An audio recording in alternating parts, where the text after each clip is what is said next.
Calm Down with Erin and Charissa is a production of iHeartRadio. Ladies and gentlemen, this is Pregame. The pregame. Now, explain what that means for Jackie and Heather. Jackie and Heather, this is for you. This cameo is for you. I would like to explain the rules of the pregame. So, obviously, Erin and I, during football season, have a lot to discuss on Monday. Think Monday Morning Quarterback. If you don't know what that is, that's another show for another time. But during the off season, we also still want to invite those of you guys in that are not familiar with our podcast and give you a little preview of what we will be discussing on Thursday when the full episode of the Calm Down podcast comes out. But we tape it on the same day. So Monday, a little appetizer, and then the full meal deal on Thursday. All right. Pregame today is going to start off with my hair dryer just broke. I went for a very needed run because, well, let's just say I needed to sweat out some toxins, and then my hair dryer broke. So we're working with some dreadlocks here. I couldn't find a brush. I mean, there's just all sorts of things happening here. That's sometimes good for your hair, though, so you don't, damage. I feel like I've got a lot of damage lately. That was going to be a comment or a concern or all of the above. I bring on the Thursday podcast. I've been setting my curling iron too high. Let's talk about that. Let's write it down for the Thursday podcast. But guys, please DM us on the Calm Down Podcast IG. What setting do you put your curling iron on? I've been doing 410 and it's been burning off the front of my hair. It's a great question. Great. We will have answers hopefully to that. And I have a lot more to say about that over on the next one because that also includes flat irons. Whoa. Oh, yeah.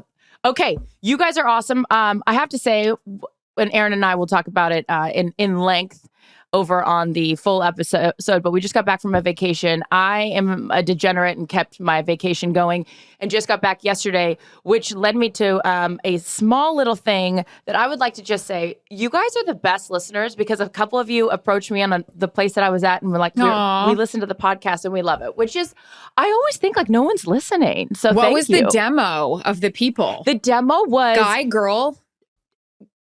Two older men, and they were with their sons on vacation in Las Vegas, and both of them said, "We love listening to the podcast," which I thought was so nice. I love that. Really cute. So we also know that these wonderful comments, which we are going to answer some of these questions here, are some listeners of the podcast as well. So you guys, all of your DMs that you send us, we're listening. See them. Here's the first one. I love this one. Whoa, too close to the mic. Having worked in baseball, we both did for years. I always loved the walk-up songs from players. We talked about it this weekend. We did. Troy Tulowitzki had a "Don't Want to Be a Playa." Do I say the ER? Do I just say the A? Playa, no more. And I loved that walk-up song. So, Erin, this question is from J Mang 3. If you had a walk-up song, what would it be? Not that I think I'm sexy by any means. I don't. Anybody who knows me knows I do not just think that about myself. But mine would always be "Sexy Back" by JT. I just love it. I love the instrumental. I think it's great. One of my favorites that Big Papi was doing. Oh God, name yours and then I'll say. But Papi always had the best ones. Go ahead. Okay. Well, this is what mine would be. If I was Big Papi, and everyone knows my affinity with Notorious B.I.G. Yes. It would be Big Papa. Yep, but it wasn't. And if that wasn't David Ortiz's walk-up song, it should have been. I love it when they call me Big Papa. It wasn't? No, it was fail. It was when Jay-Z and Kanye did. I sound so ignorant right now. It's when Jay-Z and Kanye did that album together, and it was the song with like all the words, all like "fuck with it" or something like that. I mean, how Valley Girl do I sound right now? You're great. It was one of my favorites I just said player that he or playa. ever did. Hold on. I'm going to see if I have it. I don't have it. Ryan, this is where you come into. While you look for there's no rush. This is the pregame. We have 10 minutes. Mm-hmm. So another one that I love, like players, Trevor Hoffman, great closer. Mariano Rivera, still my favorite. His run out. Yeah. Mm-hmm. Mariano when he Rivera. Came out, Hell's Bells. Yes. AC/DC, Back in Black. Yep. I mean, there's a lot. There's some classic ones out there. But yeah, that's a good question. Okay, next question while you keep looking for that, and I'll start. Any sporting event you would like to cover on your bucket list? I also love horse racing. Get me to the track. My grandpa used to take me when I was really young because that way he could go drink and gamble and my grandma would think he was just babysitting us. He gave me $20 and I go to the track and I bet on win, place, and show. It's like how I became obsessed with the track. So I would love to cover the Derby in some capacity. You and I have both had the luxury of going. It's amazing. If anyone hasn't been, put it on the list, and not just for the azaleas that I didn't even know they were called azaleas. No, that's the Masters. What's the Derby drink? Azaleas. The Derby. Oh, no. That's Mint juleps. The mint juleps. Right. Any sporting event that has a drink attached to it, is a good time. Speaking of the Masters, I'm wearing the red. I'm already getting ready for Tiger. This comes out on Monday. On Thursday, I will be in Augusta, and I am hoping, even though Tiger says he's a game time decision, I'm putting all energy towards the Tiger Woods return to Augusta because he's gonna bring back 2019 and bring sexy back. Have you found the song? Not yet, but I want to say what I would like to work. No, I would have liked to this question was the final four. No. I just everything, and I said that on our. I said it on my Wear IG. I'd love to work Saturday of the final four, especially those 4 coaches and knowing them so well, like I do. Yeah. I thought the Carolina Duke game. Oh my God, it was such an unbelievable game. But also, I was saying to my husband at the very end, the producer was in such an interesting position because you want to get every moment of Coach K walking off that court for the very last time and having Mickey, his wife, standing there, but also on Hubert Davis, on those kids, what excitement they had.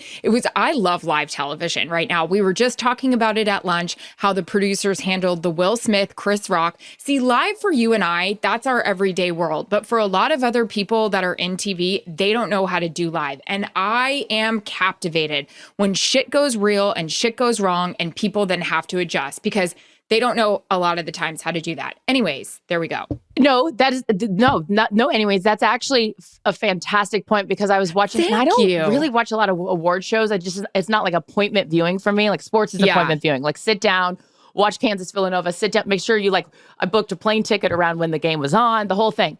But so good. Award shows, I'm not as interested in. But the Grammys, I caught a little bit of it last night, and there was some errant camera work situations. So that director is in that truck being like, take 4, roll 4, and then camera 4 is not coming up, and it's like, 4! Yeah. So good. There's a lot of chaos in the truck when that camera is not set, and they take the shot. Yeah. So, next question comes from Lexi Ray 2019. Have either of you guys ever been in a fight or had to throw a punch? Hey. No, I have. In real life? Not been. No, that's a no. I'm gonna say no for you too. I don't know how to fight. Yeah, me neither. Have you ever got profit of? Okay, here's have you ever thought about acting? I have never wanted to be an actress. Ever. Here's the thing. I can't even act in my own life. Like when I try really hard, like today, I went to lunch. I had a few things on my mind that I really wanted to get off my chest. And I meditated before. I tried to breathe out all the negative, but I didn't know how to say it unless it was totally, totally blunt.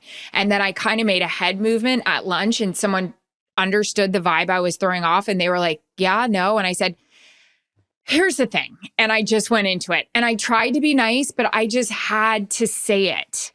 So I'm a horrible actress. Was it cathartic? No. Okay.